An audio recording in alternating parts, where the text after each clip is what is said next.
Hello everyone, welcome to my channel. आज हम पढ़ेंगे इकोनॉमिक्स का chapter 2, sectors of Indian economy. I hope it is visible. तो थोड़ा सेशन लंबा भी हो सकता है, ठीक है। So sectors of Indian economy, okay. इस टॉपिक को समझने से पहले हमें क्या देखना पड़ेगा कि पहले हम समझते हैं इकोनॉमिक एक्टिविटीज़ किसे कहते हैं। Those activities which are performed to generate income can be termed as economic। इसका मतलब है कि कोई भी काम करो जिससे कि इनकम जनरेट हो रहा है, कुछ भी काम करो जिससे इनकम जनरेट हो रहा है, उसे हम क्या क्लासीफाई कर सकते हैं एज इकोनॉमिक एक्टिविटीज़। जैसे कि यहाँ पे बहुत सारे एग्जांपल्स दिए गए हैं। यहाँ पे कोई ब्रिक बना रहा है, यहाँ पे कुली का काम कर रहा है, न्यूज़पेपर, या फिर यहाँ पे साड़ी बेच रही है, या फिर सेल्स पर्सन है, यहाँ पे कुछ फार्मर्स जो कि कॉटन कलेक्ट कर रहे हैं, ऐसे वेजिटेबल सेलर जैसे कि पानी पूरी वाला, ओके, टेलर, कोई फार्मर हो गया, वेजिटेबल सेलर, लेबरर, हर कोई कुछ काम कर रहा है, इस काम से कुछ इनकम जनरेट कर रहा है। तो ये सारे एक्टिविटीज़ को हम क्या कह सकते हैं, इकोनॉमिक एक्टिविटीज़। तो मैं ये चीज़ क्लास में पढ़ा रहा था।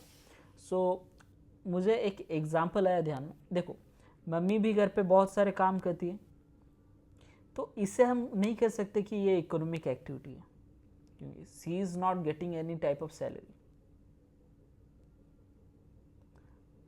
ओके। सो देखो, वो अपने प्यार से हमारे लिए काम करती है, तो इससे सैलरी का कुछ लेना देना नहीं, तो यहाँ पे कोई इकोनॉमिक वैल्यू जनरेट नहीं हो रहा है। इसे हम क्लासिफाई नहीं कर सकते as a economic activity. Basically economic activities को बहुत सारे कैटेगरीज में क्लासिफाई किया गया है। बेसिंग ऑन द नेचर के हिसाब से हमने इकोनॉमिक एक्टिविटी को क्लासिफाई किया गया है। क्या है? As a primary sector, okay, दिख रहा है ना, ओके, सेकेंडरी सेक्टर और टर्शियरी सेक्टर।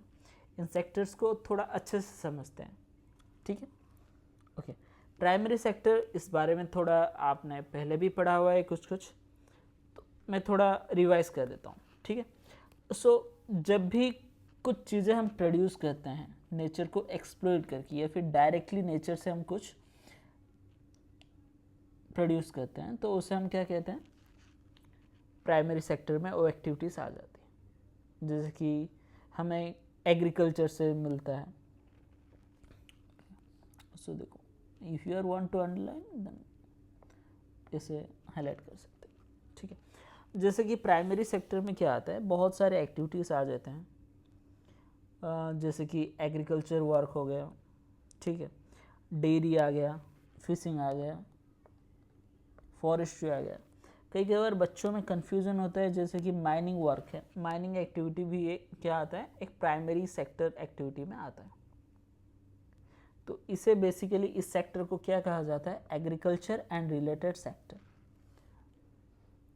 रिलेटेड सेक्टर में एपीकल्चर हो गया, यू बी फार्मिंग कर रहे हो, हॉर्टिकल्चर, वेजिटेबल्स, फ्लावर्स, फ्रूट, तो सारी चीज़ें आ जाती हैं इस सब में, एक्टिविटीज़ में। देखो, सबसे तीनों ही सेक्टर इम्पोर्टेंट है, वैसा नहीं। अगर हम ध्यान दें तो बहुत सारा इंडिया में बहुत सारे मेजर जो भी लोग काम करते हैं, वो काम करते हैं प्राइमरी सेक्टर में। प्राइमरी सेक्टर का काम होता है कि रॉ मटेरियल प्रोड्यूस करें सेकेंडरी या फिर टर्शियरी सेक्टर के लिए, ओके। नेक्स्ट देखते हैं सेकेंडरी सेक्टर। ये भी उतना ही इम्पोर्टेंट सेक्टर है। सेकेंडरी सेक्टर को क्या कहते हैं हम लोग, इंडस्ट्रियल सेक्टर कहते हैं या फिर मैन्युफैक्चरिंग सेक्टर कहते हैं। सेकेंडरी सेक्टर में क्या खास बात है, ये क्या कहता है, जो भी नेचुरल प्रोडक्ट ऑब्टेन हुए हैं, जो भी नेचुरली प्रोडक्ट ऑब्टेन हुए हैं, उन्हें क्या कहता है, उन्हें ट्रांसफॉर्म करता है, ओके, डिफरेंट फॉर्म में डालता है, जिसे हम क्या कर सकते हैं, एसोसिएट कर सकते हैं डिफरेंट इंडस्ट्रियल एक्टिविटी के साथ। It is the next step after the primary sector, okay. मान लो कि कोई फैक्ट्री है, आलू की फैक्ट्री, मतलब मान लो आलू प्राइमरी सेक्टर में प्रोडक्शन हुआ, तो उसे फैक्ट्रीज ने खरीदा और उसे लेके क्या कर दिया, चिप्स बना दिया। तो ये जो चिप्स बनाने का जो प्रोसेस है, तो उसका एक फॉर्म चेंज कर दिया ना, आलू की भुजिया बना दी या फिर चिप्स बना दिया, उसका फॉर्म चेंज हुआ। तो इससे क्या होता है, अगर फॉर्म चेंज होता है तो ये इंडस्ट्रियल पैकेज फूड बन गया, तो फिर आता है दुकान में बेचा जाता है, तो इसकी वैल्यू इंक्रीज होगी। मान लो कि आलू कितने रुपए आता है, हमारे यहाँ पे तो 20 रुपये किलो चल रहा है। तो देखो चिप्स का पैकेट इतना सा होता है, वो 20 रुपये का होता है। ओके, तो वैल्यू एडिशन हो रहा है यहाँ पे भी, ठीक है, एक फॉर्म से दूसरे फॉर्म में ट्रांसफॉर्म हो रहा है। यहाँ पे बहुत सारे एग्जाम्पल दिए अच्छे अच्छे। सो देखो यहाँ पे फैक्ट्रीज या फिर वर्कशॉप या फिर इंडस्ट्री, इन सब में भी जिसी भी फॉर्म में भी ट्रांसफॉर्म हो रहा है, तो ये सब जाएंगे सेकेंडरी सेक्टर में। एग्जाम्पल दिया है cotton fibre from plant. Cotton fibre plant से हम उसे क्या ट्रांसफॉर्म कर रहे हैं, एज ए यान, मतलब धागा बना रहे हैं या फिर क्लॉथ, कपड़ा बना रहे हैं। सेकेंड एग्जाम्पल दिया है शुगर केन। शुगर केन से हम क्या बना रहे हैं, बहुत सारी चीज़ें बनती हैं, लेकिन एग्जाम्पल दिया है शुगर या फिर गुड़ बना रहे हैं, जनरल सेंस। सो नॉर्मल मिट्टी होती है, गीली मिट्टी से हम क्या बनाते हैं, ब्रिक्स बनाते हैं, तो ब्रिक्स से फिर बिल्डिंग्स बनते हैं। ओके, सो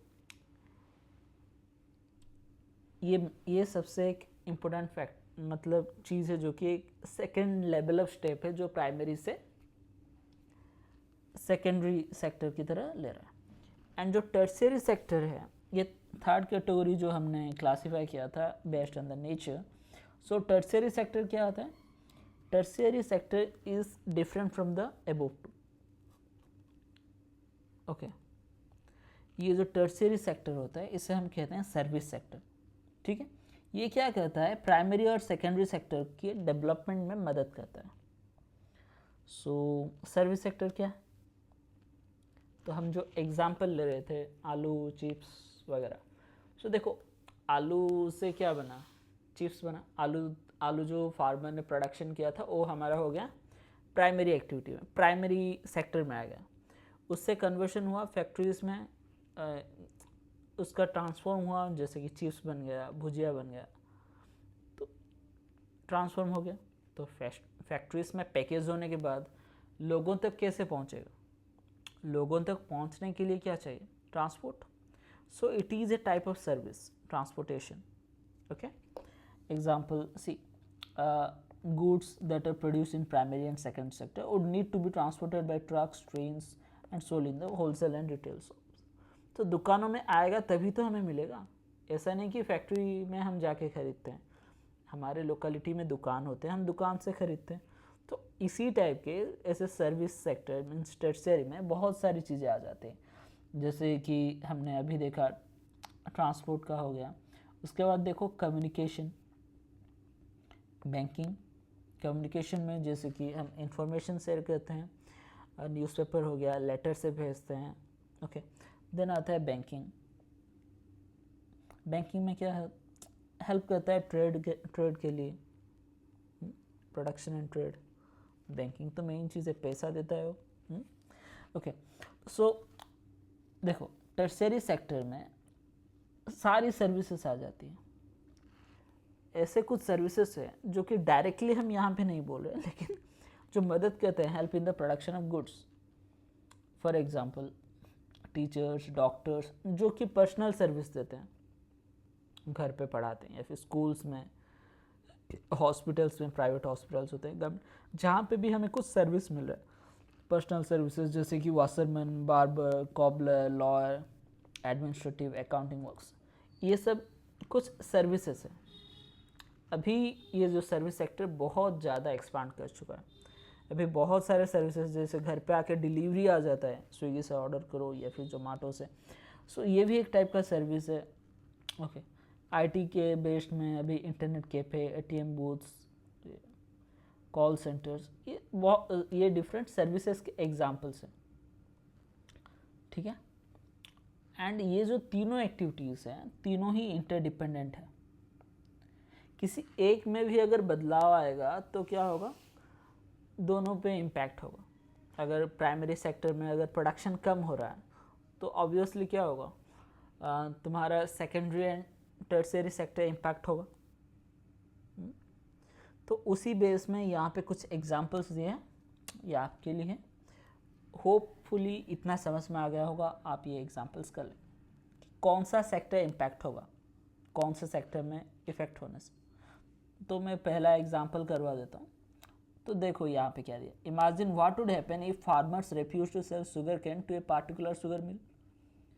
तो मिल को अगर सेल नहीं करेंगे तो ऑब्वियसली ये बंद हो जाएगा, क्योंकि देखो अगर शुगर कैन ही नहीं देंगे तो मिल काम कैसे करेगा। तो यहाँ पे क्या होगा, एग्जाम्पल क्या दिया, सेकेंडरी और industrial sector being dependent on the primary. Raw material ही नहीं मिलेगा तो इंडस्ट्रीज खोल के क्या करेंगे, वो ताला ही लगाना पड़ेगा। हम मूव करते हैं next part, comparing the sectors. Okay, so if you are comparing the 3 sectors, तो ये बहुत ही इंपॉर्टेंट क्वेश्चन है कंपेयरिंग के बारे में। ओके, सो कंपेयर करेंगे तो काउंट कैसे करेंगे, कितना गुड्स सर्विसेज किस सेक्टर में प्रोडक्शन हुआ, तो उसे काउंट तो करना पड़ेगा ना, वरना हम कंपेयर कैसे करेंगे। तो काउंट करने के लिए काउंट कैसे करते हैं, अगर हम कंपेयर करेंगे तो हमारा कंट्री अगर निकाल रहा है, तो देखो तुम्हें ये समझने के लिए एक सिंपल एग्जांपल दे रहा हूँ। ओके, सो मान लो कि यहाँ पे बुक पे तो डिफ़िकल्ट दिया, छोड़ो हम एक सिंपल एग्जांपल लेते हैं, ठीक है। ओके, यहाँ पे हो जाएगा, मान लो तुमने ये गेहूँ है, ठीक है, गेहूँ का बोरा है, ठीक है। ओके, तुमने प्रोड्यूस किया 10 kg, ईजीली समझ जाओ, ठीक है, 10 kg प्रोड्यूस किया। ओके, बेचा कितने में, 20 रुपये किलो के हिसाब से बेच दिया। ओके, उसके बाद क्या गया, ये तुमसे खरीदा एक फैक्ट्री ने, ठीक है, एज्यूम कर लो एक फैक्ट्री है, ठीक है, फैक्ट्री ने खरीदा और उसने क्या किया, गेहूं का आटा बना दिया। गेहूं का क्या कर दिया, आटा, फ्लोर, ठीक है, आटा बनाया। तो आटे को कितने में बेचा, 30 रुपये, ठीक है। उसके बाद क्या बना, इस आटे को ले जाके बाद में एक बिस्कुट कंपनी खरीदा और उसे क्या किया, बिस्कुट कंपनी, ठीक है, बिस्कुट कंपनी ने खरीदा और उसे बिस्किट बना लिया, ठीक है, कोई भी नाम दे दो चलेगा बिस्किट का। ओके, तो जब बिस्किट बनाया तो इसे कितने में बेचा, 50 रुपये। हम दुकान में गए, 50 रुपये दिया, बड़ा सा बिस्किट का पैक लेके आ गए। सो देखो यहाँ पे क्या हुआ, जो भी अगर हम कैलकुलेट करेंगे ईच प्रोडक्शन सेक्टर में, तो यहाँ पे क्या हो रहा है, देखो जो फाइनल प्रोडक्ट निकल रहा है बिस्किट, जिसे 50 रुपये में मिल रहा है, इसमें ये सारे जो वैल्यूज़ है, जो भी हमने यहाँ से ख़रीदा, ये जो ख़रीदा, ये सारे जो कॉस्ट है, ये सब इंक्लूडेड होते हैं, ठीक है। जब भी हम किसी चीज़ का जो इनकम निकालते हैं, किसी भी सेक्टर को ले लो, हम किस पे निकालते हैं, जब कंट्री में किसी कंट्री का निकालते हैं, फाइनल गुड एंड सर्विसेज पे निकालते हैं, जिसे हम क्या कहते हैं, जीडीपी। क्योंकि देखो यहाँ पे जो इंटरमीडिएट गुड्स हैं, ये सब जो गुड्स हैं, इन्हें हम क्या कहते हैं, इंटरमीडिएट गुड्स। ये हमारा जो निकला, ये है हमारा फाइनल गुड, ठीक है। इंटरमीडिएट गुड्स की जो कॉस्ट होती है, ये इस सब में एडजस्ट हो जाता है, ठीक है। आई होप समझ में आया होगा। ओके, नेक्स्ट मूव करते हैं। ओके, तो यहाँ पे सिमिलर एग्जांपल दिया है, सी यहाँ पे सिमिलर एग्जांपल दिया है। देखो यहाँ पे 10,000 किलोस ऑफ व्हीट लिया, जो 20 रुपीज़ पर केजी के हिसाब से दिया। फिर व्हीट इतने में बेचा,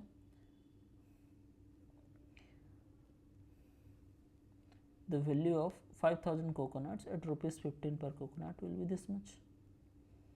Similarly, ये जो सर्विसेज हैं इन्हें कैलकुलेट करने के लिए किसी भी कंट्री की काउंट कैलकुलेट करते हैं तो उसे हम क्या कहते हैं, जीडीपी कहते हैं. ये कैलकुलेट होता है फाइनल गुड्स एंड सर्विसेज के ऊपर. ठीक है, क्योंकि सारे कॉस्ट एडजस्ट हो जाते हैं और जो इंटरमीडिएट गुड्स होते हैं उनमें हमारा काउंट नहीं होता. ठीक है, ये सारे कॉस्ट ऑलरेडी इंक्लूडेड है. सो एग्जाम में ये पूछता है व्हाट इज जीडीपी.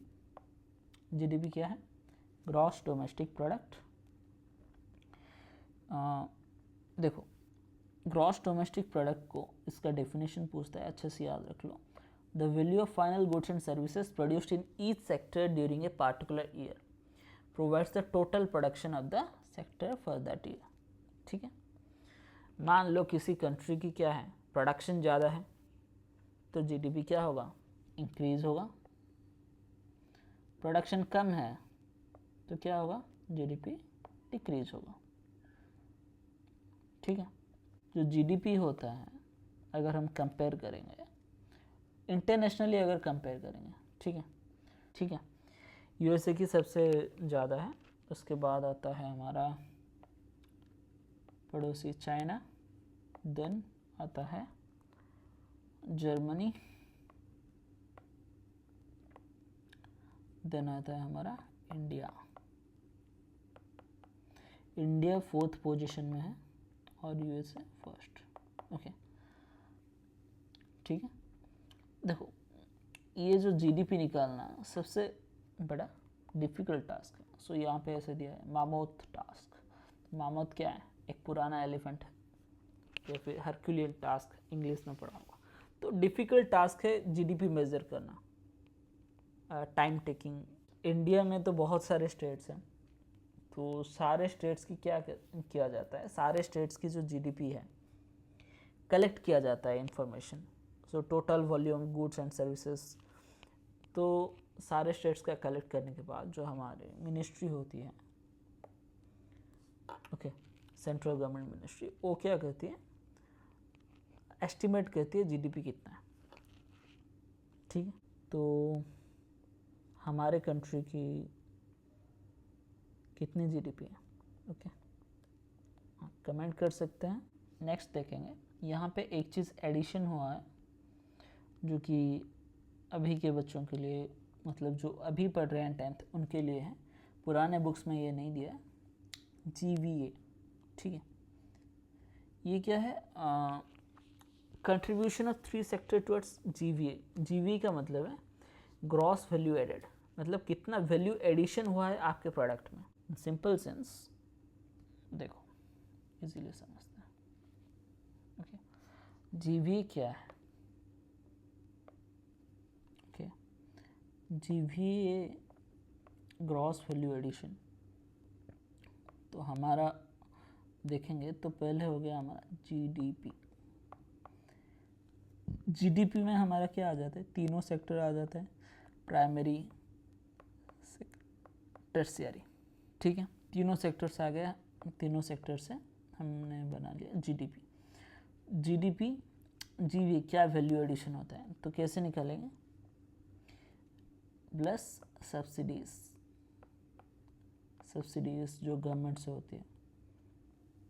ठीक है, subsidies on product minus taxes on products. ठीक है, इसका मतलब ये है जो टोटल आउटपुट है उसमें से क्या जो इंटरमीडिएट कंजप्शन होते हैं वो सारी चीज़ें माइनस कर दी जाती है. ठीक है, मान लो और एक सिंपल एग्जांपल देता हूँ. ओके, मान लो टोटल आउटपुट जो भी है तुम्हारा है 100 रुपये. हाँ, गेहूँ हमने एग्जांपल लिया था, गेहूँ बेचा है, टोटल वैल्यू है गेहूँ की 100 रुपीज़. सो तुम्हारा जो इंटरमीडिएट कंजप्शन हुआ मतलब खेत में गेहूँ तुम 100 रुपये की बेच रहे हो। इंटरमीडिएट कंजप्शन क्या होगा, गेहूँ जो बेच रहे हो तो तुम्हारा कंजप्शन क्या हुआ है, गेहूँ की खेती में तुम्हारा बीज लगा है, सीड्स, फर्टिलाइज़र लगा है, ओके, इन सब में तुम्हारा खर्चा हुआ है तुम्हारा 40 रुपये, ठीक है। तो हम यहाँ पे GVA कैलकुलेट करेंगे, GVA कैलकुलेट करेंगे तो क्या होगा, 100 minus 40 equal to 60, okay okay. So ये अभी रिसेंट एडिशन है तो इसमें से क्वेश्चन पूछ सकता है, ठीक है, ओके। इसके ऊपर ज़्यादा नहीं पूछेगा ये हायर क्लासेस में, लेकिन ये पूछ सकता है कि ये क्या है, तो इसका फॉर्मूला समझ लो या इसके एग्जांपल्स भी दे सकते हो। सी GVA measures the contribution of 3 sectors in the economy after adjusting taxes and subsidies। इतना लिख लो डेफिनेशन, इतने में मार्क मिलेगा, ओके। नेक्स्ट हम देखेंगे historical change in sector, okay.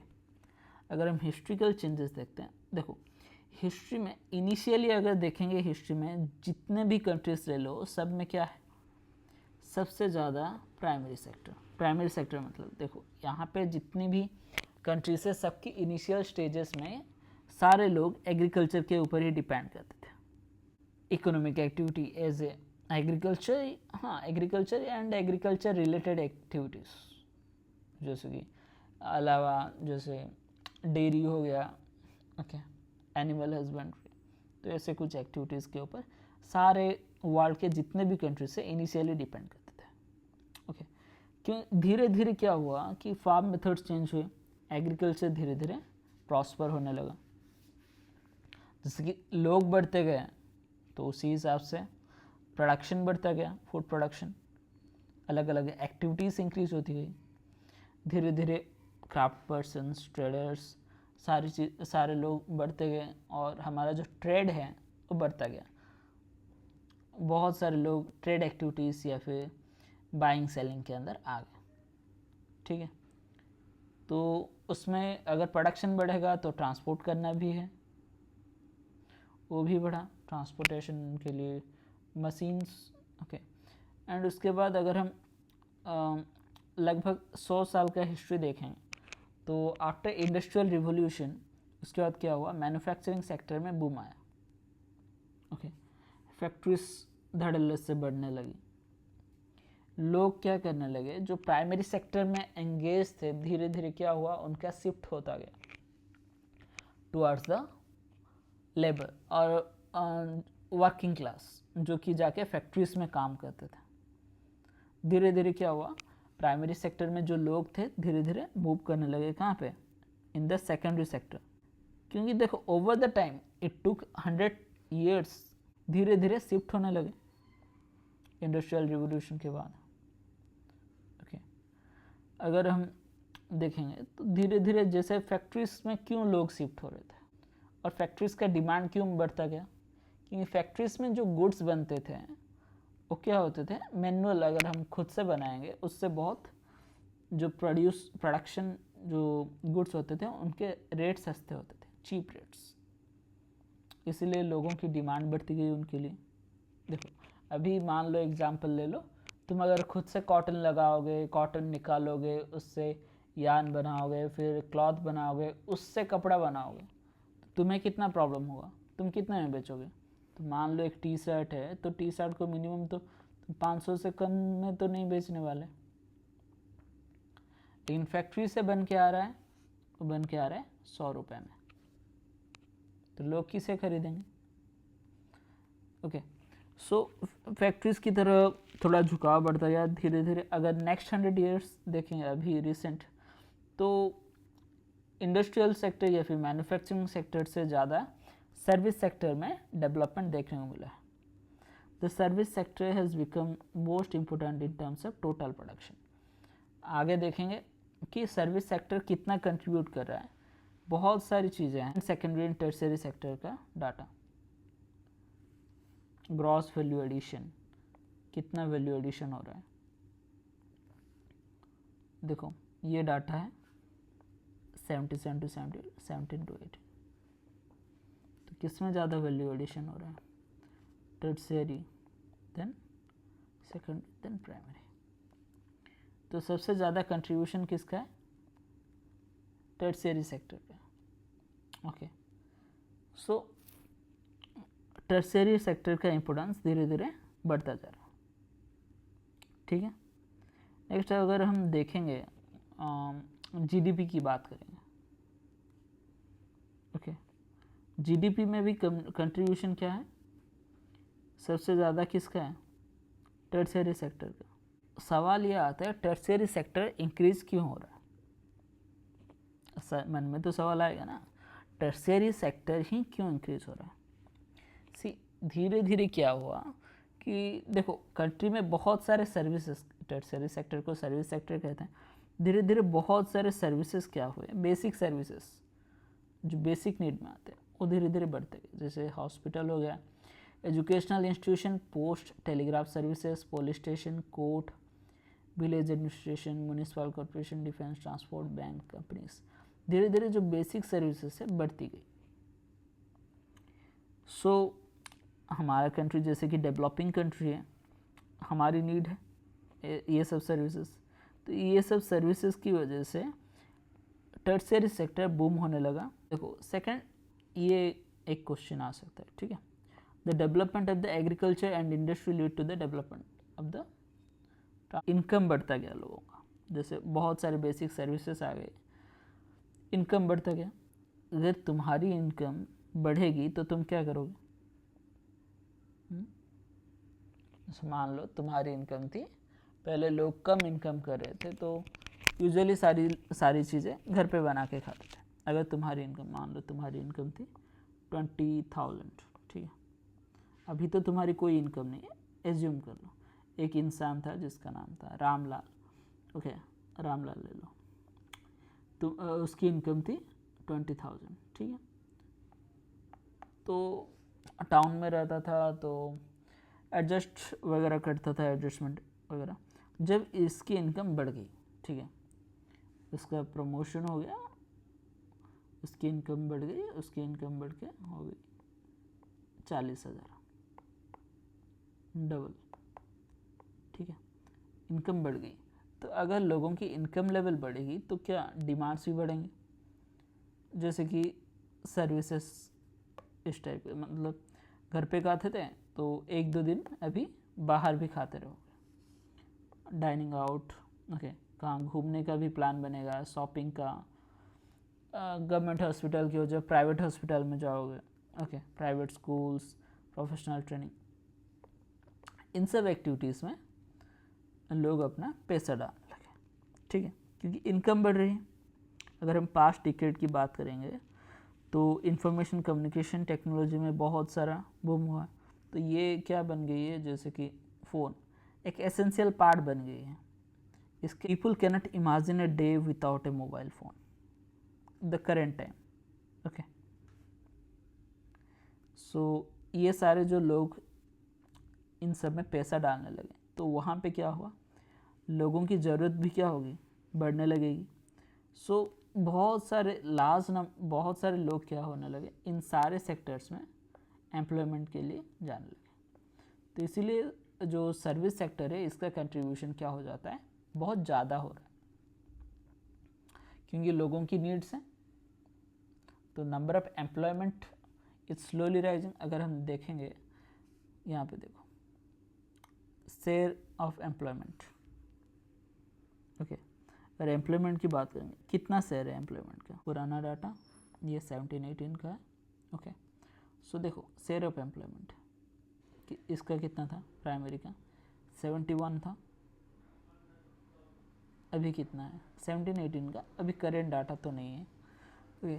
देखो कितना बन गया है 44, अभी तो और भी कम हो गया होगा प्राइमरी में, ठीक है, और ये देखो इंक्रीज़ हो रहा है, ये भी बहुत इंक्रीज़ हो रहा है, okay. So most of the people are employed in the primary sector, मना नहीं है, लेकिन धीरे धीरे जो अगर हम देखेंगे शिफ्ट किसकी तरफ जा रहा है, टर्सरी और सर्विस बेस्ड सेक्टर देख लो, अंडर एम्प्लॉयड, इसके बेस में एग्जांपल दिया। See most of the people in the agriculture sector में जितने लोग होते हैं तो सारे लोग उतने वहाँ पे ज़रूरी नहीं है, ठीक है। अगर हम क्या करेंगे, वहाँ से कुछ लोगों को वहाँ से हटा भी देंगे तो कोई फ़र्क नहीं पड़ेगा। कैसे देख लो, देखो ये एग्जांपल देखो, एग्ज़ाम में हम केस स्टडी के हिसाब से लिख सकते हैं। अगर कई बार एक्सप्लेन के हिसाब से क्वेश्चन पूछेगा तो हम इसे from the case study of Lakshmi, okay. First we will see, देखो Lakshmi owns a land about 2 hectares of unirrigated land and depend only on rain and growing crops. So क्या क्रॉप्स लगाती थी, जवार एंड अरहर। तो उसके फैमिली में 5 लोग हैं और 5 लोग वहीं पे काम कर रहे हैं।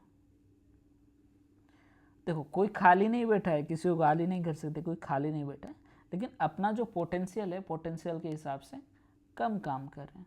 सब लोग काम कर रहे हैं लेकिन कम काम कर रहे हैं, तो उनका जो लेबर इफोर्ट था वो क्या हो रहा है, डिवाइड हो रहा है। हर कोई तो काम कर रहा है लेकिन कम काम कर रहा है, ओके। सो ये टाइप का एम्प्लॉयमेंट को क्या कहेंगे, under employment is hidden contrast to someone who doesn't have a job is clearly visible unemployment, ठीक है। या फिर इसे हम क्या कहेंगे, डिस्गाइज एम्प्लॉयमेंट भी कहेंगे, ठीक है। अगर मैं क्या करूं, उस जो 5 मेंबर वहाँ पे काम कर रहे हैं, ठीक है, वहाँ से 5 मेंबर में से 2 लोगों को हटा भी दूं तो काम में कोई फ़र्क नहीं पड़ता है, ठीक है। देखो नाउ सपोज ए लैंडलॉर्ड, तो यहाँ पे दिया 2 मेंबर को अगर बाहर भेज दिया काम करने के लिए तो भी उनके फार्म में कोई मतलब फ़र्क नहीं पड़ेगा और वहाँ से एक्स्ट्रा अर्निंग्स भी आएगी फैमिली की, तो उनकी इनकम बढ़ेगी। एक एग्जांपल ले लिया लक्ष्मी का, ऐसे लाखों फार्मर्स हैं, जहाँ फार्मर्स हैं वहाँ पे भी ऐसे प्रॉब्लम्स देखने को मिलते हैं, ओके। ये तो हमने अंडर एम्प्लॉयमेंट देख लिया। ये बहुत सारे सेक्टर्स में भी देखने को मिलते हैं, जैसे कुछ कैजुअल वर्कर्स हैं अर्बन एरियाज़ में जो डेली लेबर के हिसाब से काम करते हैं, जैसे कि मान लो कुछ लोग पेंटर का काम करते हैं, प्लम्बर का, रिपेयर पर्सन्स, ओके। सो देखो उनका क्या है, हर दिन तो उन्हें काम नहीं मिलता, जिस दिन काम मिलेगा उस दिन कुछ पैसा इनकम होगा और उससे उनकी घर चलेगा। सो देख पूरा दिन काम करेंगे लेकिन इनकम क्या होगा, बहुत कम। वो लोग काम नहीं कर रहे हैं, ये तो हम नहीं बोल सकते, वो लोग काम कर रहे हैं बट उनके पास बेटर अपॉर्चुनिटीज़ नहीं, ठीक है।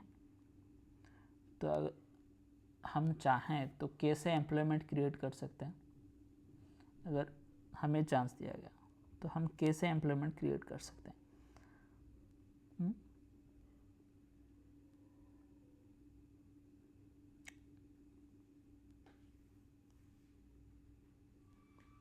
एम्प्लॉयमेंट कैसे क्रिएट करेंगे, क्रिएट मोर एम्प्लॉयमेंट। तो ज़्यादा एम्प्लॉयमेंट कैसे क्रिएट कर सकते हैं, देखो गवर्नमेंट क्या कर सकता है, गवर्नमेंट चीप लोन्स प्रोवाइड कर सकता है, ओके।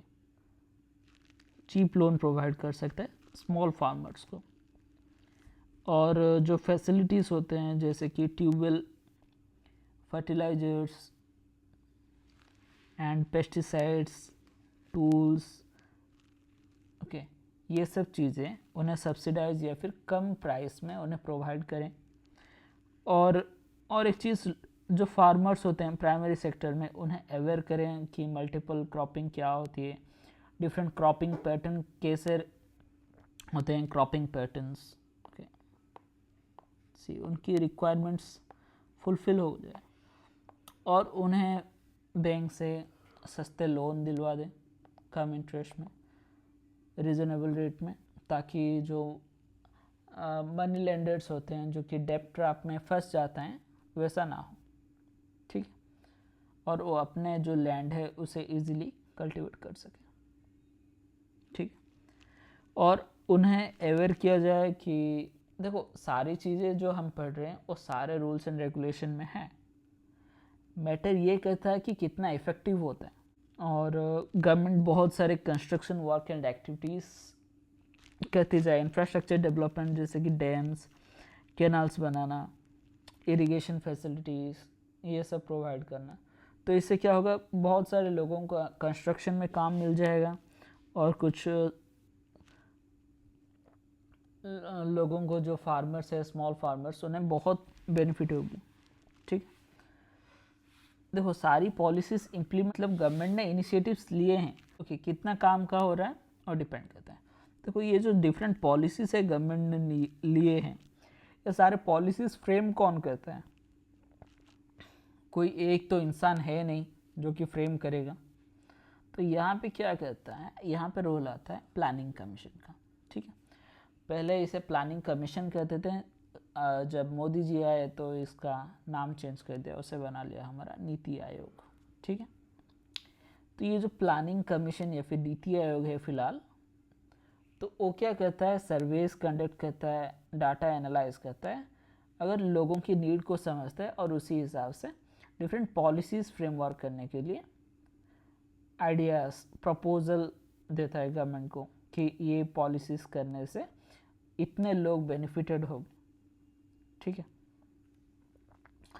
जैसे कि हेल्थ सेक्टर में इम्प्रोवाइजेशन लाना है, ये फिर रूरल एम्प्लॉयमेंट, ये सारे जो चीज़ें हैं, ये सारे पॉलिसीज़ नीति आयोग प्रपोज करता है गवर्नमेंट को। नीति आयोग कोई इंसान नहीं है, ये एक पैनल ऑफ क्या है, बहुत ही क्वालिफाइड ऑफिशियल्स होते हैं जो एडमिनिस्ट्रेटिव एग्जीक्यूटिव्स होते हैं, ठीक है। सो सी हर स्टेट का अलग अलग रीजन में अलग अलग पोटेंशियल होता है उस एरिया का। जैसे कि कुछ एरियाज हैं जिनकी पोटेंशियल है टूरिज़्म, लेकिन क्या है, अंडर डेवलप्ड। जैसे कि एग्ज़ाम्पल ले लेता हूँ, जैसे मैं उड़ीसा में रहता हूँ, तो मैं गंजाम में रहता हूँ, तो हमारे यहाँ पे जो गजपति डिस्ट्रिक्ट है वहाँ पे बहुत सारे ऐसे जगह हैं जहाँ पे टूरिज़्म का बहुत पोटेंशियल है, ओके। वहाँ पे अगर घूमने जाओ तो वहाँ पे बहुत सारे बेसिक फैसिलिटीज़ भी वहाँ पे अच्छे से नहीं मिल पाती, हिली एरियाज हैं, बहुत सारे वाटरफॉल्स हैं, ओके, नेचुरल वंडर्स हैं, ठीक है। तो देखो यहाँ पे क्या है, टूरिज़्म के लिए वहाँ पे पोटेंशियल है उस रीजन में। वहाँ पे अगर टूरिज़्म के लिए डेवलप किया जाए, रिसोर्ट्स वगैरह बनाया जाए, तो वहाँ पे बहुत सारे लोगों को एम्प्लॉयमेंट भी मिल सकती है। एंड रीजनल क्राफ्ट, बहुत सारे एरियाज में स्पेसिफिक क्राफ्ट है, स्पेशल, ओके। नो डाउट अभी जीआई टैग पता होगा तुम लोगों को, जीआई टैग इशू किया जा रहा है गवर्नमेंट की तरफ से, ओके।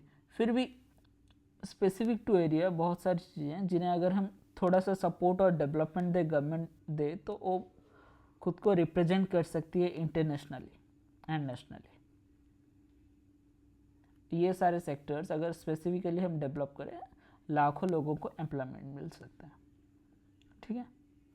देखो सब सजेशन के बारे में हमने अभी थोड़े बहुत बात की, लेकिन ये इंस्टेंटली तो नहीं हो सकता, it is a long term, okay, क्योंकि इसे इम्प्लीमेंट करने के लिए बहुत ज़्यादा टाइम लगेगा, ठीक है।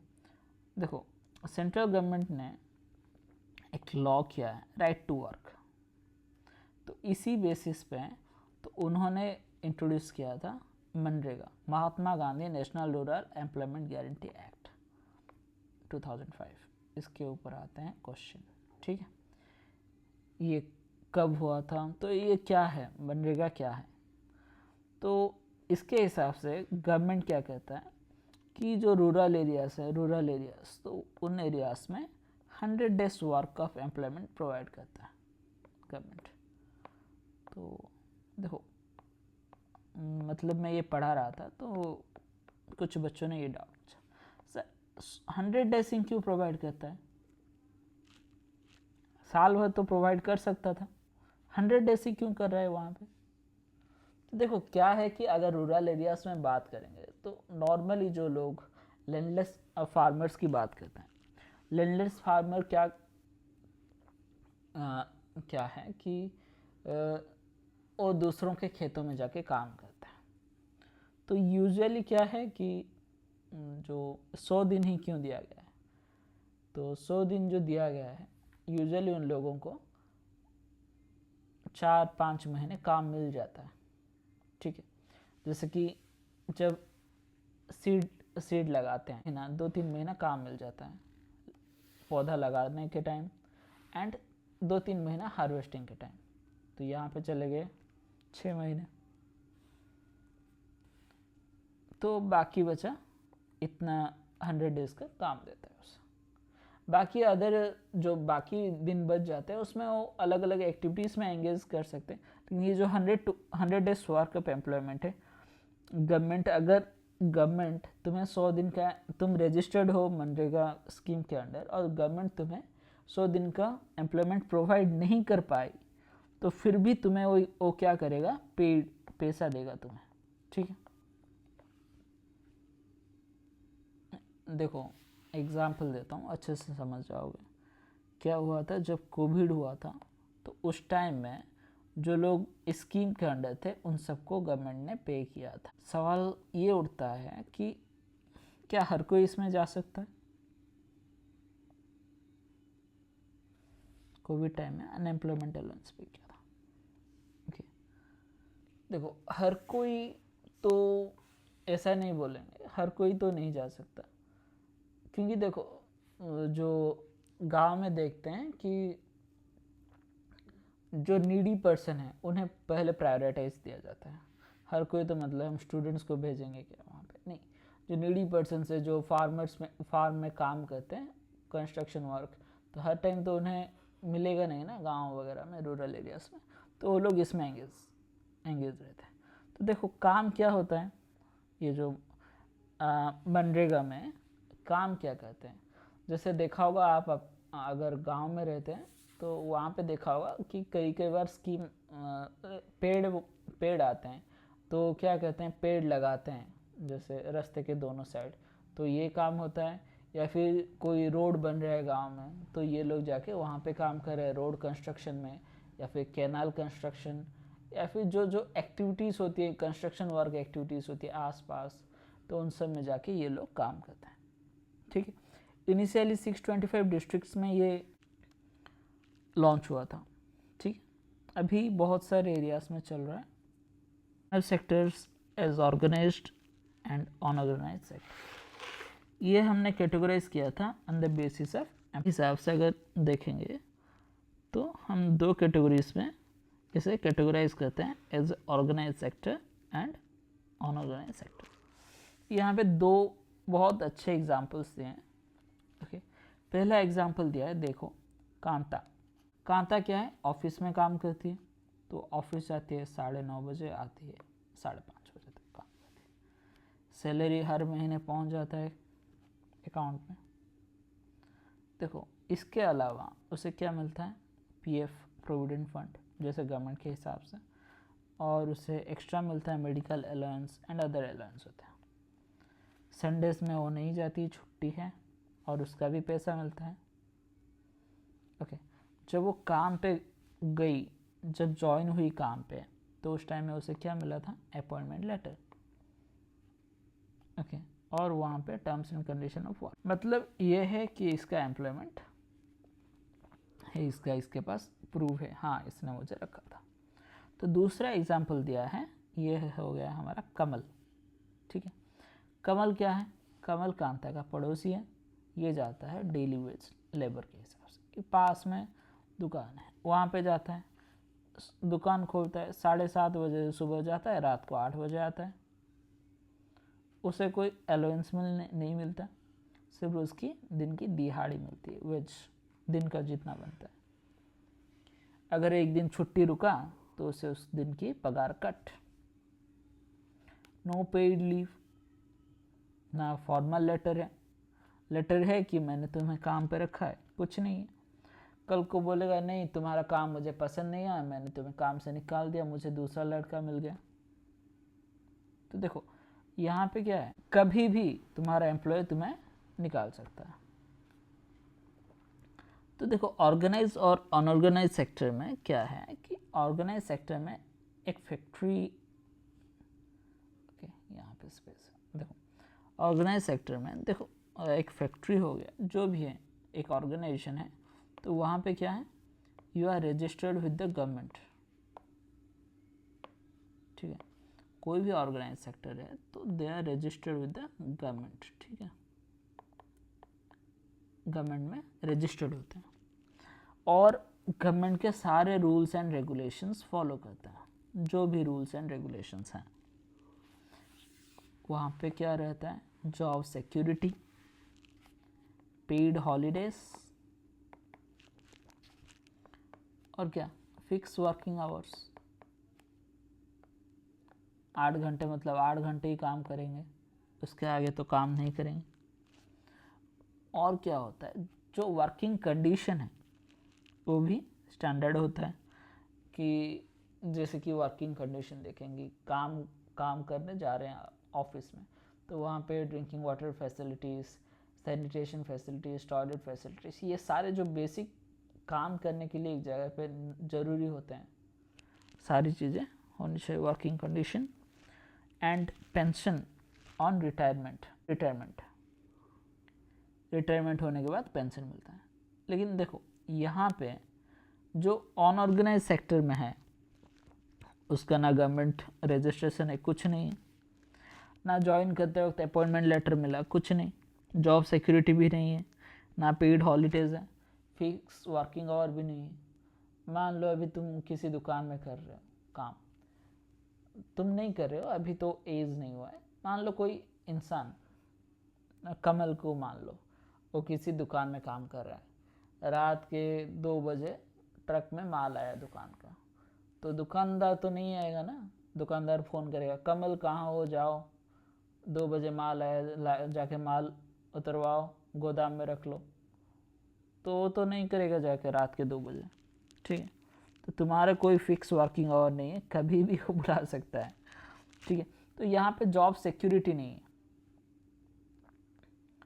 तो कौन लोग काम करें ऑर्गेनाइज में और कौन लोग काम करें अनऑर्गेनाइज, तो देखेंगे तो ज़्यादातर ऑर्गेनाइज सेक्टर में हम किसे डाल सकते हैं, गवर्नमेंट ऑफिसेस या फिर प्राइवेट इंस्टीट्यूशन ऑर्गेनाइजेशन जो कि रजिस्टर्ड है, गवर्नमेंट रिकॉग्नाइज्ड है, वो सारे क्या किस में आ जाएंगे, ऑर्गेनाइज सेक्टर में आ जाएंगे।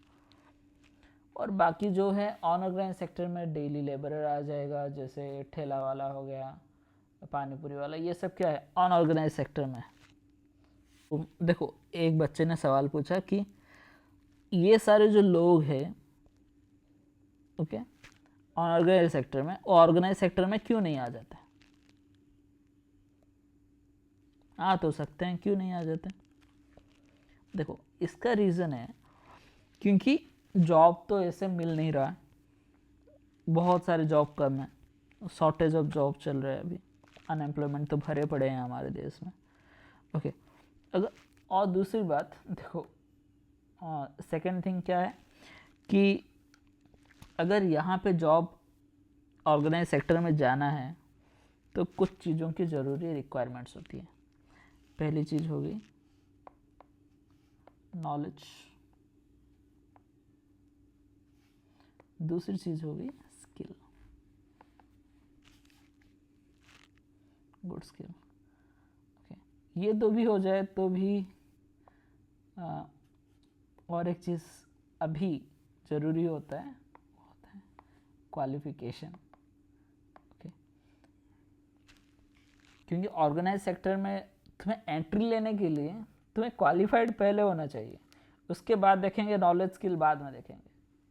कुछ सेक्टर में तो ऐसा नहीं है, लेकिन बेसिक है qualification, you are eligible to seat for the test.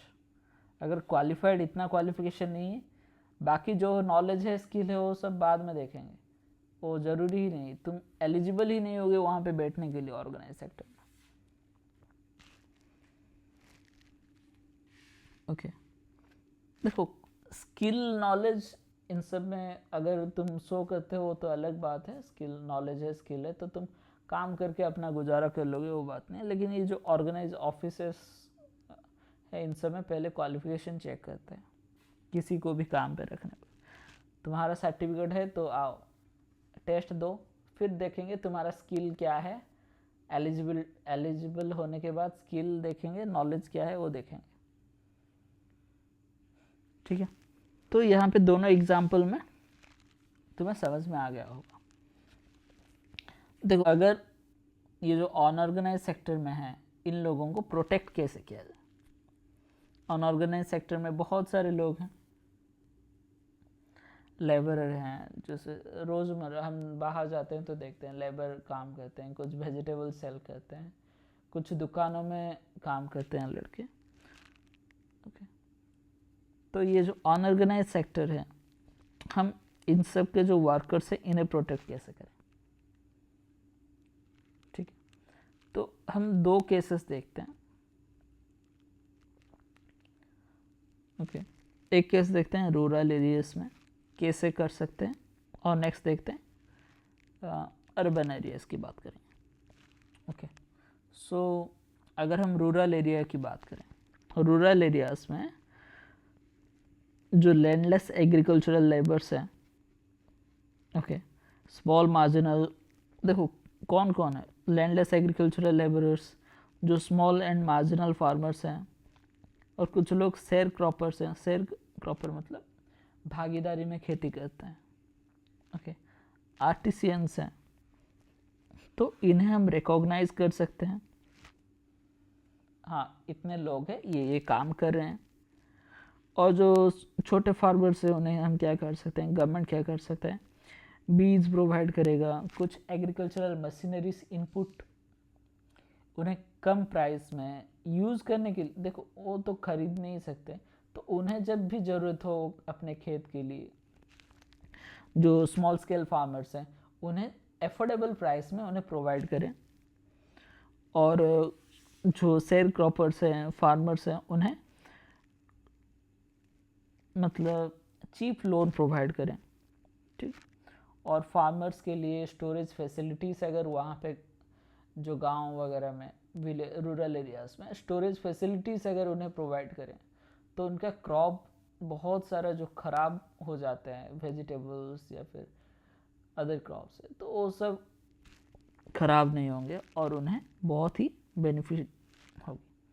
Recently अभी कुछ सालों में क्या किया है गवर्नमेंट ने, जो आर्टिसियंस हैं जैसे कि जो ट्रेडिशनल आर्टिसियंस हैं उन्हें रिकॉग्नाइज़ किया है, उनके आर्ट को रिकॉग्नाइज़ किया है, और उन्हें कुछ सम ऑफ रेम्यूनरेशन भी प्रोवाइड कर रहे हैं अभी के लिए। तो गवर्नमेंट स्कीम के अंडर वो कुछ रेम्यूनरेशन भी प्रोवाइड कर रहे हैं, कुछ भी अमाउंट हो, लेकिन ये उनके लिए क्या है, बेनिफिशियल है। वरना बहुत सारे लोग हैं जो कि अलग अलग कलाकार है, जो मृदंग हो गया कि ये सब बजाते हैं, बनाते हैं, ट्रेडिशनल आर्ट कल्चर, तो लोग क्या करें अपने प्रोफेशन को छोड़ रहे हैं। They are forced to work as a industrial worker और as a labourer in the industries, अपने ट्रेडिशन को, कल्चर को छोड़ रहे हैं। ठीक है, सो हमने अभी रूरल का देख लिया, अभी नेक्स्ट देखते हैं अर्बन एरिया। सो अर्बन एरिया में ज़्यादातर कौन और अनऑर्गेनाइज सेक्टर में रहते हैं, जैसे स्मॉल स्केल इंडस्ट्रीज वर्कर या फिर कॉटेज इंडस्ट्री वर्कर बोल सकते हैं, कंस्ट्रक्शन साइट वर्कर, जो ट्रेड ट्रांसपोर्ट में रहते हैं, और नेक्स्ट बचे स्ट्रीट वेंडर्स, सब्जी बेचने वाला या फिर गुब्बारे बेचने वाला, जो भी स्ट्रीट वेंडिंग करता है, स्ट्रीट में घूम घूम के बेचता है, वो सारे आ जाते हैं अर्बन एरिया में और अनऑर्गेनाइज सेक्टर में। तो बेसिकली अगर हम देखेंगे इन सब एरियाज में जो SC एंड ST कैस्ट के लोग ज़्यादातर अनऑर्गेनाइज सेक्टर में काम कर रहे हैं। तो यहाँ पे नेसेसरी हो जाता है government should ensure there should be no discrimination with them. Law बनाओ, पॉलिसीज बनाओ, ओके। और क्या कर सकते, हम इन्हें रिकॉग्नाइज कर सकते हैं कितने लोग काम कर रहे हैं, रिकॉग्नाइज करो, और देखो कि उन्हें हम लोग बेटर अपॉर्चुनिटीज़ कैसे प्रोवाइड कर सकें। अगर उसे हम देखो, अगर हमें अनऑर्गेनाइज सेक्टर को प्रोटेक्ट करना है तो हम अनऑर्गेनाइज सेक्टर में ऑर्गेनाइज सेक्टर को डालना पड़ेगा, उसे प्रॉपरली ऑर्गेनाइज करना पड़ेगा ताकि इन सबको बचाया जा सके।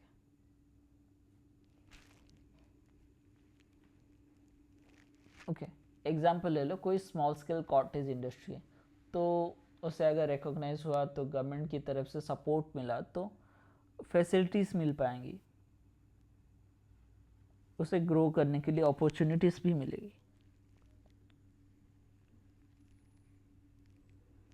नेक्स्ट देखते हैं sectors in terms of ownership, public and private sector.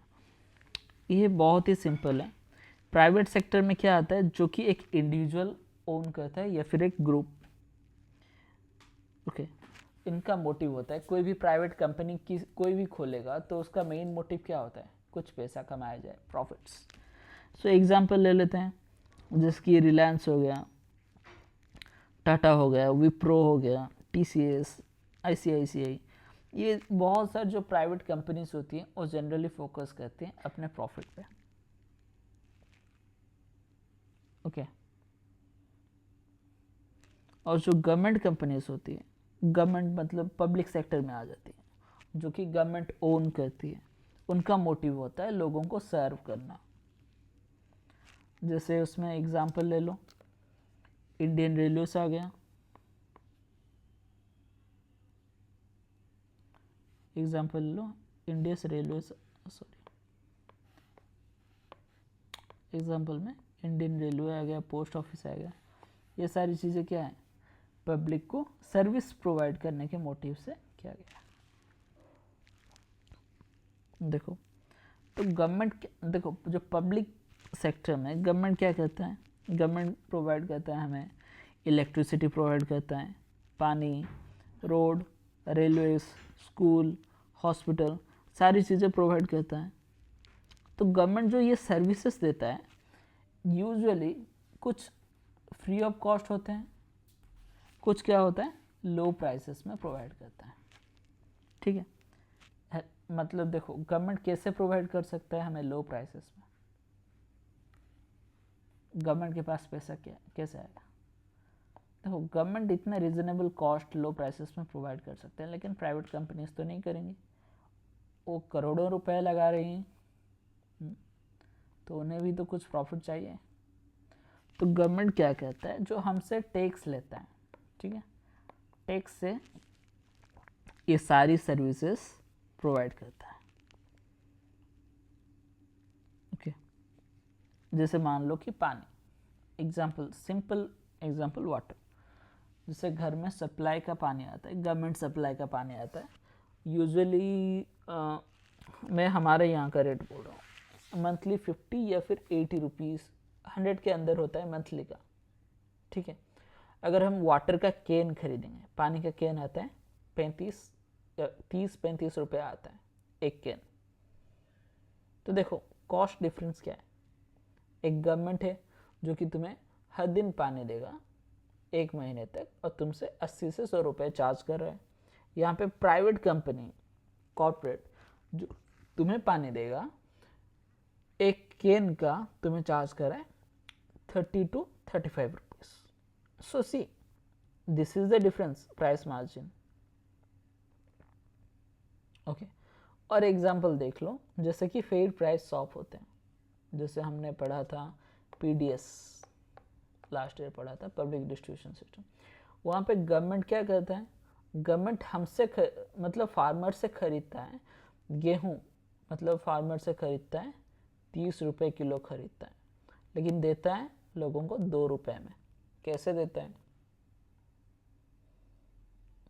Okay, ताकि लोगों को सारे जो बेसिक नेसेसिटीज़ होती हैं, बेसिक फैसिलिटीज़ होती हैं, वो सारे फ्री या फिर मिनिमम प्राइस में प्रोवाइड कर सके। ओके, जैसे गवर्नमेंट का ड्यूटी है हमारे जो बेसिक नेसेसिटीज़ होती है उन्हें प्रोवाइड करें, जैसे कि ये गवर्नमेंट की ड्यूटी है एजुकेशन प्रोवाइड करें, हेल्थ फैसिलिटीज़ प्रोवाइड करें, ठीक है, विच गवर्नमेंट शुड प्रोवाइड। गरीब से गरीब तक ये सारे फैसिलिटीज़ पहुंचने चाहिए, ओके, जैसे safe drinking water, housing facilities for poor, okay, ये सारी चीज़ें गवर्नमेंट की बेसिक ड्यूटी है, ओके। इन सब के ऊपर और भी अच्छा हो सकता है, गवर्नमेंट को एफर्ट देना चाहिए। आई होप कि कंप्लीट सेशन से आपको इस चैप्टर की इजी अंडरस्टैंडिंग हो गई होगी। Subscribe my channel for the further videos in future. Thank you.